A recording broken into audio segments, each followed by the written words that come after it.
नमस्कार, मैं हूं जितेंद्र श्रीवास और आप सबका द मिडिल ग्रेड मेंटोर में स्वागत करता हूं। जैसे कि हमने संस्कृत में कक्षा 8वीं का कोर्स स्टार्ट किया था, जिसको हमने लगभग कंप्लीट कर लिया है। आज हम इसी 8वीं संस्कृत के कोर्स में विंशः पाठ तक पहुंच गए हैं और हम आज इस वीडियो के दौरान विंशः पाठ नर्मदा का हिंदी अनुवाद और अभ्यास कार्य कराएंगे। तो आप लोग हमारे साथ बने रहें और समझें। बिना देरी किए स्टार्ट करते हैं। बिंसा पाठा। आज हमारा पाठ है 20। तो आज हम 20 पाठ में पहुंच चुके हैं और उसका नेम है नर्मदा। तो आज हम नर्मदा, जो कि मध्य प्रदेश की एक महत्वपूर्ण नदी है, उसके बारे में जानेंगे, देखेंगे, समझें। पावन सलिला नर्मदा अस्माकं प्रदेशस्य जीवनदायिनी सरिता अस्ति। इसका अर्थ है कि जो ये सुंदर सी नर्मदा है, जो कि हमारे प्रदेश की, मध्य प्रदेश की जीवनदायिनी नदी है। सरिता का मतलब होता है नदी। ऐसा एव रेवा मेकल सुता दिभी अनेकानाभि प्रसिद्ध। इसका अर्थ है कि इसका रेवा और मैकल सुता जैसे अनेक नाम भी प्रसिद्ध हैं। अस्य उभयो तटयो अनेकानि तीर्थस्थानानि तपस्विनाम आश्रमाश संति। इसका अर्थ है कि इसके तट में मतलब किनारे अनेक तीर्थ स्थान हैं और तपस्वियों के आश्रम भी हैं। आगे सुने। प्राचीन कालादेव अस्य पावन तटियो तपस्विनाम सिद्ध स्थलानि संति। बताया जा रहा है कि प्राचीन काल में यहाँ पर एक पावन तट था, जो कि सिद्ध स्थल के नाम पर एक तपस्वी ने बनाया था। अगला सुनेंगे। अतः जन नर्मदाया परिक्रमणम कृत्वा आत्मनम धन्यम पवित्रम च मन्यते।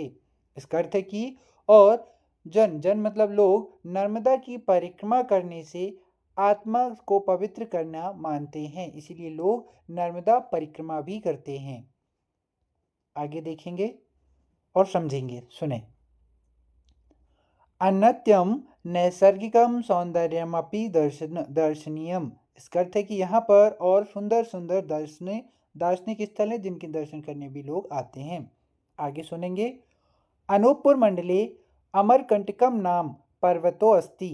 अनूपपुर मंडल में मतलब अनूपपुर जिले में अमरकंटक नाम का एक पर्वत है। तत्एव नर्मदा प्रादुर्भवति, और वहाँ से नर्मदा जो है वह उद्गम होता है। नर्मदा का उद्गम अमरकंटक पहाड़ी से, जो कि अनूपपुर मंडल में है, वहाँ से होता है। आगे सुने। तदनंतरम ऐसा गहनारण्येषु अंतुंग पर्वतेषु च भ्रमणं कुर्वती डिंडोरी मंडलम प्रविशति। इसका अर्थ सुने। तदंतरम मतलब उसके बाद यह गहनारण्येषु मतलब गहने घने जंगल से होते हुए यह कहाँ पर उत्तुंग पर्वतेषु च भ्रमण, यह पर्वतों का भ्रमण करते हुए डिंडोरी मंडल में प्रवेश करती है। डिंडोरीतः सर्पाकारगत्या उच्च वचमार्गेण महाराजपुरम प्राप्नोति। और फिर डिंडोरी से यह कहाँ पर सर्पाकार मतलब कि सांप की तरह लहराते हुए चलते हुए ऊंचे ऊंचे मार्ग से आते हुए वह महाराजपुर में प्रवेश करती है। और हम आप लोगों को बता दें कि यहाँ जो लिखा है महाराजपुर, इस महाराजपुर का नाम जबलपुर है। अभी जबलपुर के पहले महाराजपुर आता है, जो उसको हम बोल सकते हैं कि मंडला जिले में पहुंचती है। मंडला को बोल रहे हैं महाराजपुर। आगे सुने। तत् जबालीपुरम आगच्छति, और उसके बाद यह जबलपुर जिले में पहुंचती है। जबलपुर हम हिंदी में बोलते हैं, संस्कृत में जावालीपुरम बोलते हैं। श्वेत शिलाखंड नाम कृते प्रसिद्धे भेड़ा घाट नाम के स्थाने धूमधार जलप्रपात स्वरूपम धार्यति। इसका अर्थ है कि श्वेत शिलाखंड, सफेद शिलाओं के खंड से बने हुए भेड़ाघाट नाम का एक जो स्थान है वह प्रसिद्ध है, जहाँ पर यह धूमधार जलप्रपात बनाती है, जिसे अब धुआंधार जलप्रपात बोलते हैं। तद अवलोकनार्थ हम वह पर्यटका अत्र आगच्छन्ति। इसका अर्थ हुआ कि वहाँ पर इस अवलोकन को देखने के लिए, ये धूमधार जलप्रपात स्वरूप को देखने के लिए पर्यटक जो हैं वहाँ आते हैं। आप लोग यहाँ चित्र में देख पा रहे होंगे, तो देखें, ये है धूमधार जलप्रपात और ये है भेड़ाघाट। इसमें क्या होता है ना कि काफ़ी ऊंचाई से पानी डायरेक्ट नीचे गिरता है, तो ये यहाँ धुएं के समान जो पानी है वह एकदम सफ़ेद दिखता है, और धुएं के समान इससे जो वाष्प है वो ऊपर उठते हैं, इसलिए उसको धूमधाम जलप्रपात बोल रहे हैं। और ये भेड़ा घाट है जिसके बाजू वयम एकदम सफ़ेद संगमरमर की चट्टानों से इनके किनारे बने हैं और बीच से नदी जो है बहती है।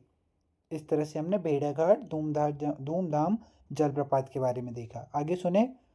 जा बालीपुरतः ब्रह्मांड खट्टम आयाति तत् अनेक क्षेत्राणि पावयन्ति इयं होशंगाबाद नगरम प्रवसति। इसका अर्थ सुने। जबलपुर के जो ब्रह्म घाट हैं उनके बाद अनेक क्षेत्र में बहती हुई यह होशंगाबाद जिले में प्रवेश करती है। अत्रंत्यम सेठानी घाट इति नामना प्रसिद्ध, और यहाँ पर मतलब होशंगाबाद में सेठानी घाट नाम प्रसिद्ध है, जो कि नर्मदा नदी का घाट है। सेठानी घाट यह प्रसिद्ध है होशंगाबाद में। अस्मिन् नगरे अस्य तटे अनेके देवालयाः आश्रमाश्च सन्ति। बताते हैं कि हमारे नगर में इसके अनेक तट और देवालय भी हैं, मतलब मंदिर भी बने हुए हैं। इसके अलावा कुछ आश्रम भी हैं। अत्र भक्तये कृता प्रार्थना घंटानादाश्च अहर्निशं श्रूयते। और यहाँ पर सेठानी घाट में जो भक्त हैं वो प्रतिदिन आते हैं, और घंटानाद मतलब कि घंटियों की आवाज़ दिन भर गूंजती रहती है। इस तरह से हमने यहाँ तक देखा। आगे सुने और समझेंगे। ततो वेगवती ऐसा तरंगिणी ओमकारेश्वरम स्पृशति। इसका अर्थ है कि और उसके बाद यह नदी जो है वह ओमकारेश्वर को स्पर्श करती है, टच करती हुई आगे बढ़ती है। आप लोग चित्र में ये देख पा रहे हैं, ये है ओमकारेश्वर। समझेंगे। अत्र अमलेश्वर नाम ज्योतिर्लिंगम समाराधयन्ति ओंकार इव आकृतिम धारयति। इसका अर्थ है कि यहाँ पर अमलेश्वर नाम का एक ज्योतिर्लिंग है जो कि ओमकारेश्वर में एक तरह ओम की आकृति बनाता है, इसीलिए वहाँ उसका नाम भी ओमकारेश्वर रख दिया गया है। आगे सुने तो। अत्रैव आद्य शंकराचार्यस्य गुरोः गोविंद आचार्यस्य पवित्र स्थानम आप्यस्ति। इसका अर्थ है कि यहाँ पर आदि शंकराचार्य के गुरु गोविंद आचार्य का भी पवित्र स्थान है, जिसको एक तरह से आश्रम बनाया गया है। आगे देखेंगे और समझें। ततः मंडन मिश्रेण मंडितम मंडलेश्वर नगरमपि ऐसा मंडलयति। इसका अर्थ सुनेंगे। फिर इसके बाद यह मंडन मिश्रेण मतलब मंडलों का एक मिश्रण है, जिसको हम बोलते हैं मंडलेश्वर। वहाँ पर जाती है यह नदी। मंडलेश्वर नगरात महाराज्ञा अहिल्याया सेविते महिष्मती नगरे अस्या अति विस्तृत रूपम दृश्यते। और मंडलेश्वर नगर में जो महारानी अहिल्याबाई थी, जिनकी राजधानी महिष्मती थी, यहाँ पर इनका मतलब नर्मदा नदी का एक अति विस्तृत रूप देखने मिलता है।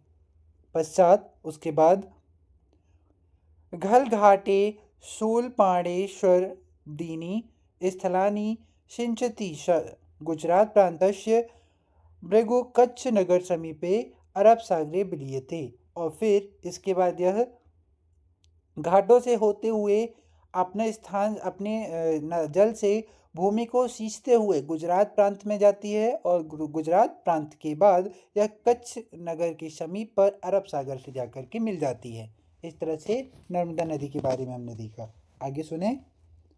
नर्मदा अदमेव बरगी इंदिरा सागर सरदार सरोवर बांधया वहवा बंध निर्मित संति। इसका अर्थ है कि नर्मदा नदी पर बरगी बांध, इंदिरा सागर बांध, सरदार सरोवर बांध जैसे बांधों का निर्माण है। तो हमें इन बांधों के नाम भी याद रखने हैं। आगे सुनोगे। यावन्तः बंध नर्मदा नद्यां सन्ति तावन्तः अन्यासु नदीसु न सन्ति। इसका अर्थ है कि जो ये बांध हैं वह नर्मदा नदी के हैं, और इसके अलावा यह और भी नदियों को आपस में जोड़ के रखते हैं और पानी को इकट्ठा करते हैं। एवी बंधई विद्युत उत्पादनम भूमि सेचनम जल परिवहनम अभ्यारण्य निर्माणम पर्यटन स्थलान निर्माणम इत्यादि विविध लाभा भवती। इसका अर्थ सुनेंगे।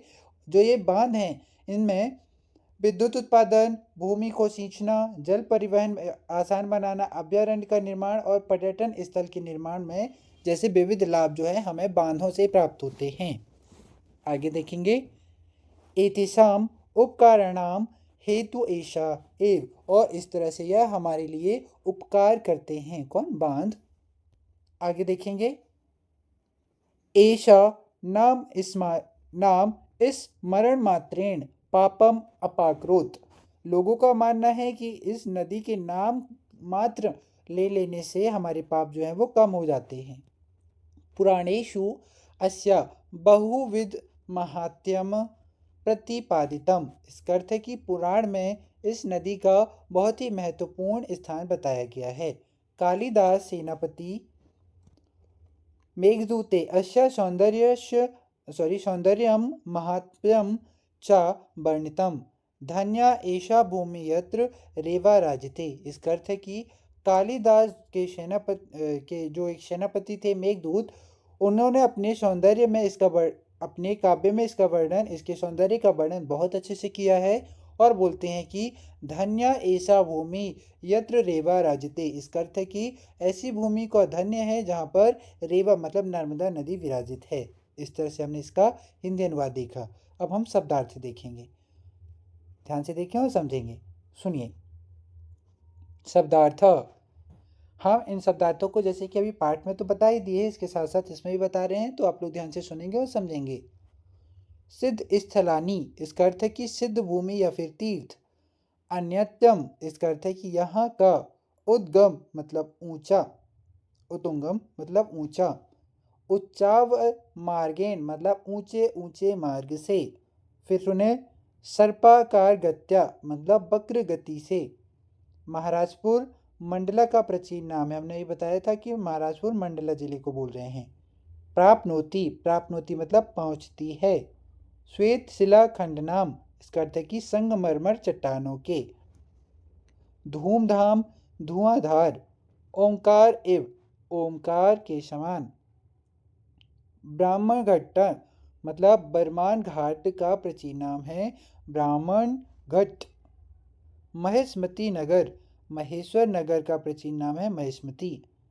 फिर भृगुकच्छ नगरम, इसका अर्थ है कि भरूच नगर का प्राचीन नाम था भृगुकच्छ नगरम। तो ये इस जगह पर से आगे जाकर के नर्मदा नदी जो है वो अरब सागर में मिल जाती है। इस तरह से हमने अभ्यास कार्य के पास पहुंच चुके हैं। देखें, अब हम अभ्यास कार्य में बता रहे हैं, जिसमें हमारा पहला प्रश्न है एक पदेन उत्तरम लिखत। हमें इन प्रश्नों के उत्तर एक एक पद मतलब एक शब्द में लिखना होता है। सुनेंगे, पहला प्रश्न है अस्माकम प्रदेशस्य जीवनदायिनी का। हमारे प्रदेश की जीवनदायिनी कौन है? तो आंसर रहेगा नर्मदा।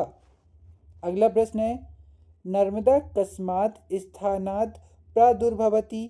इसका अर्थ हुआ कि नर्मदा किस स्थान से उद्गमित होती है? हमारा उत्तर रहेगा अमरकंटक पर्वतात। अगला प्रश्न देखें, कस्य नाम रेवा मतलब किसका नाम है रेवा? हमारा उत्तर रहेगा नर्मदायाः। अगला प्रश्न, अमरकंटक स्थानम कस्मिन् मंडले अस्ति। मतलब है कि अमरकंटक जो स्थान है वह कौन से मंडल में है? हमारा उत्तर रहेगा अनूपपुर मंडले। अगला प्रश्न है नर्मदा कस्मिन् सागरे मिलति। मतलब नर्मदा कौन से सागर में मिलती है? हमारा उत्तर रहेगा अरब सागरे। अगला प्रश्न, मंडन मिश्र कस्मिन् नगरे वसति स्म। मतलब जो मंडन मिश्र है वह कौन से नगर में है? तो हमारा उत्तर रहेगा मंडलेश्वर नगरे। इस तरह से हमने एक पदेन उत्तरम किए। अब हम देखेंगे एक वाक्येन उत्तर। और एक वाक्येन उत्तर में हमारे पास पहला प्रश्न है धूमधाम जलप्रपात कुत्र अस्ति। इसका मतलब है कि जो ये धूमधाम जलप्रपात है वह कहाँ पर है? और इसका आंसर अब आप लोगों को दिख रहा होगा प्रॉपर। सुने, धूमधाम जलप्रपात भेड़ाघाट नाम के स्थानम संति। मतलब है कि जो धूमधाम जलप्रपात है वह भेड़ाघाट नामक स्थान पर है। सेठानी घाट स्थानम कस्मिन् नगरे अस्ति। मतलब सेठानी घाट जो स्थान है वह कौन से नगर में है? उत्तर रहेगा हमारा सेठानी घाट स्थानम होशंगाबाद नगरे अस्ति। मतलब सेठानी घाट जो स्थान है वह होशंगाबाद में है। अगला प्रश्न, ओंकारेश्वरे किम नाम ज्योतिर्लिंगम, ओमकारेश्वर में किस नाम का ज्योतिर्लिंग है? हमारा उत्तर रहेगा ओमकारेश्वर नगरी ममलेश्वर नाम ज्योतिर्लिंगम। मतलब हुआ कि ओमकारेश्वर नगर में ममलेश्वर नाम का ज्योतिर्लिंग है। अगला प्रश्न, सरदार सरोवर बंध कस्याम नद्याम अस्ति। मतलब सरदार सरोवर जो बांध है वह कौन सी नदी पर है? हमने पढ़ा तो देखें, उत्तर है सरदार सरोवर बंध नर्मदा नद्याम अस्ति। मतलब है कि यह नर्मदा नदी पर है। अगला प्रश्न, बंधई के लाभ, मतलब बांधों से क्या लाभ है? बंधई विद्युत उत्पादनम, भूमि सेचनम, जल परिवहनम, अभयारण्यम इति निर्माणम इति विविधा इत्यादियों विविध लाभ। जो बांध हैं इनके इतने सारे लाभ हैं। अब हम आगे बढ़ेंगे अगले प्रश्न पर। अगला प्रश्न हमारा ये रहा, उचित शब्देन रिक्त स्थानम पूर्यत। मतलब है कि हमें सही शब्द का प्रयोग करके खाली स्थान की पूर्ति करना है। देखेंगे, पहला प्रश्न हमारे सामने, नर्मदाया अपरम नाम खाली स्थान अस्ति। उत्तर रहेगा मेकल सुता। अगला प्रश्न, नर्मदा नदी खाली स्थान जीवनदायिनी कथ्यते। उत्तर रहेगा मध्य प्रदेशस्य। अमलेश्वर ज्योतिर्लिंगम खाली स्थान अस्ति। उत्तर रहेगा ओमकारेश्वर नगरे। अगला है, आदि शंकराचार्य गुरु नाम खाली स्थान अस्ति। उत्तर रहेगा गोविंद पादाचार्य। अगला प्रश्न है, बरगी बांध खाली स्थान अस्ति। उत्तर रहेगा नर्मदायाम। इस तरह से हमने रिक्त स्थान की पूर्ति कर ली है। अब देखेंगे उचित योज्यत, हमें सही जोड़ियां मिलाना है। देखें, महाराजपुर हमने किसको बोला? महाराजपुर हमने बोला मंडला नगर को। एक मिनट है ना, यहाँ ये जो 1 2 लिखे हैं शायद मिस्टेक हो गया है, इसको करेक्ट करेंगे, देखना।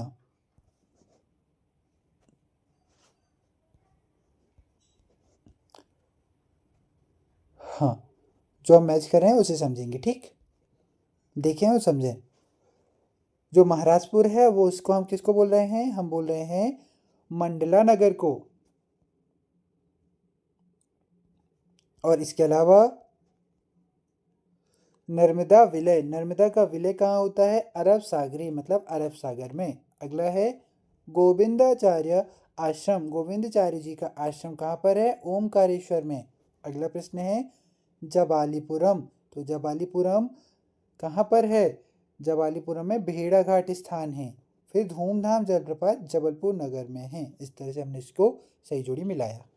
आगे बढ़ेंगे, देखें, ये रहा हमारे पास अगला प्रश्न। और हमारे अगले प्रश्न में है, शुद्ध वाक्या नाम समक्षम आम, अशुद्ध वाक्या नाम समक्षम ना इति लिखत। इसका अर्थ होता है कि शुद्ध वाक्य के सामने आम, मतलब आम का मतलब होता है हाँ, और अशुद्ध वाक्या नाम समक्षम ना मतलब नहीं लिखना है। देखें, नर्मदा अमरकंटकात प्रादुर्भवती, तो हमने इसके सामने लिखा आम, क्योंकि ये बात सही है कि नर्मदा नदी का उद्गम अमरकंटक से होता है। अगला प्रश्न है, रेवा नर्मदाया अपरम नाम अस्ति। रेवा नर्मदा का पुराना नाम है, ये बात भी सही है, आम।